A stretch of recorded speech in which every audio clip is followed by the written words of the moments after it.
جب اے نبی آپ قرآن پڑھتے ہیں تو ان پر اثر ہونے کے بجائے کیا ہوتا ہے کہ ان کی ہٹ دھرمی کی وجہ سے ہم نے ایک پردہ حائل کر دیا ہے،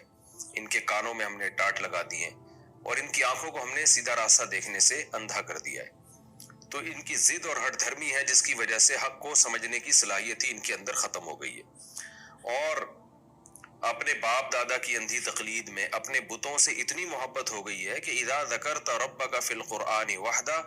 جب آپ اکیلے خدا کا ذکر کرتے ہیں نا قرآن میں، تو ولوا علی ادبارہم نفورا، تو نفرت سے پیٹ پھیرتے ہوئے بھاگتے ہیں، یہ ان کو اکیلے خدا کا تذکرہ ہی پسند نہیں ہے۔ آج بھی جو مشرک لوگ ہیں نا، آپ دیکھیں ان کی تقریروں میں، ان کے بیانات میں اللہ کا ذکر بہت کم ملتا ہے، اللہ کی بڑائی بہت کم ملتی ہے، اللہ کی کبریائی بہت کم ملتی ہے۔ اور قرآن میں اسی مضمون کو دوسرے مقام پہ جو بیان کیا، وَإِذَا ذُكِرَ اللَّهُ وَحْدَهُ اشْمَأَزَّتْ قُلُوبُ الَّذِينَ لَا يُؤْمِنُونَ بِالْآخِرَةِ، کہ جن لوگوں کا آخرت پر ایمان نہیں ہے نا، کہ جب اکیلے خدا کا ذکر کیا جائے، اس کی حمد و ثنا کی جائے تو ان کے دل تنگ ہونے لگتے ہیں۔ وَإِذَا ذُكِرَ الَّذِينَ مِن دُونِهِ إِذَا هُمْ يَسْتَبْشِرُونَ، ہاں اللہ کے علاوہ باقیوں کی آپ تعریفیں شروع کر دیں تو اچانک خوش ہو جاتے ہیں، یعنی جن کو اللہ کے ساتھ یہ شریک کرتے ہیں۔ تو اس سے پتہ چلتا ہے کہ کچھ لوگ مزاج کے مشرک ہوتے ہیں، ان کو شرک کا مزاجن وہ مشرک ہیں، ان کو جب شرک کی باتیں ہوں گی تو اچھا لگتا ہے، اور کچھ مزاج کے توحیدی ہوتے ہیں، ان کو جب اللہ کی کبریائی بیان کی جائے تو ان کو مزہ آتا ہے۔ تو اس لیے اگر کہیں اللہ کی حمد و ثنا ہو رہی ہے اور اللہ کی توحید بیان کی جا رہی ہے اور آپ کو دل میں فرحت محسوس ہو رہی ہے تو ایک نور کی علامت ہے، ایک ایمان کی علامت ہے یہ۔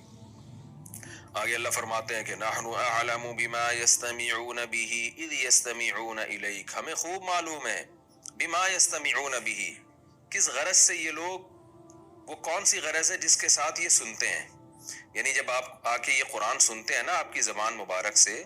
تو بما یستمعون به، کس چیز کے ساتھ یہ قرآن سن رہے ہوتے ہیں، کیا مطلب، یعنی کس غرض سے یہ قرآن سن رہے ہوتے ہیں، کون سی نیت ہوتی ہے جس کے ساتھ یہ قرآن سن رہے ہوتے ہیں، اذ یستمعون الیک،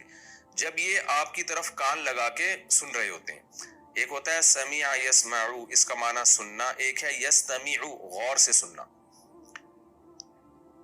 کیونکہ پچھلی آیت میں بتایا نا کہ جب یہ قرآن سنتے ہیں تو ہم سننے ہی نہیں دیتے، ان کے اور سماعت کے درمیان ایک پردہ ہوتا ہے۔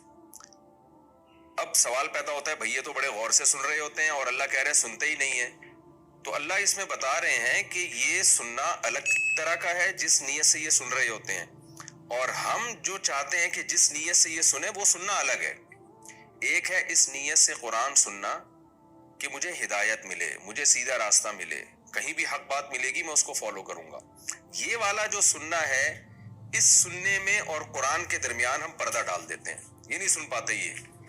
اور ایک سننا ہے فساد کی نیت سے سننا، غرض کیا ہے کہ تلاش کرو کہیں بھی ان کو ان کے خیال کے مطابق قرآن میں کوئی سقم نظر آئے یا کوئی بات تماشا بنانے کا ان کو موقع ملے، پروپیگنڈے کا موقع ملے، تو اس نیت سے یہ سن رہے ہوتے ہیں کہ کوئی ایسی بات ہمیں ملے کہ ہم جا کے پھر اس کا مذاق اڑائیں،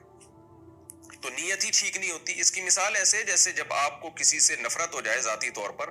تو آپ اس کی تقریروں میں بس عیب تلاش کر رہے ہوتے ہیں، یا کتابوں میں عبارتوں میں بس آپ عیب تلاش کر رہے ہوتے ہیں،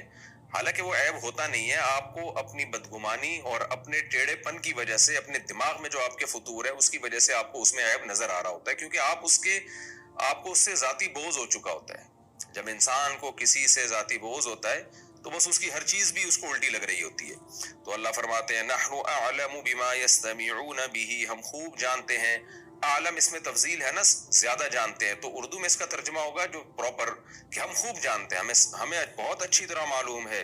بما يستمعون به، لہذا جہاں بھی اعلم کا لفظ آئے نا اس میں تفضیل کے طور پر، تو آپ نے اس کا یہی ترجمہ کرنا ہے کہ ہم خوب جانتے ہیں، ہم خوب جانتے ہیں بما يستمعون به، کہ کس غرض سے یہ لوگ قرآن سنتے ہیں، اذ يستمعون الیک، جب یہ آپ کی طرف کان لگا کے قرآن سن رہے ہوتے ہیں، وَإِذْ هُمْ نَجْوَىٰ، اور جب وہ آپس میں سرگوشیاں کر رہے ہوتے ہیں، وہ وقت وہ بھی ہم دیکھ رہے ہوتے ہیں کہ کیا باتیں کر رہے ہیں، ان سرگوشیوں میں یہ کیا کہتے ہیں،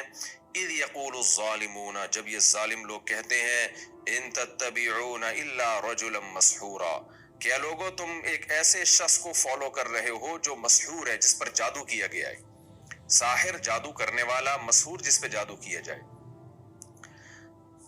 انظر اے محمد صلی اللہ علیہ وسلم، انظر دیکھ، کیف ضربوا لک الامثال، تیرے لیے کیسی مثالیں بیان کر رہے ہیں، یعنی وہ شخص بنا دیا جس پہ جادو ہوا ہے۔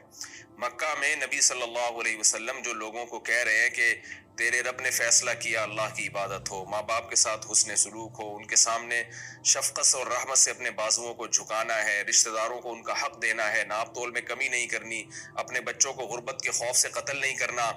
اور اللہ پہ اعتماد اور توکل کرنا ہے، یتیم کے مال کے قریب نہیں جانا ہے، شرک نہیں کرنا ہے، ایسی چیز کے پیچھے نہیں پڑنا ہے جس کی تمہیں نالج نہ ہو۔ تو یہ ساری باتیں ایک ایسا شخص کر رہا ہے جس پر جادوگروں نے جادو کر دیا ہے۔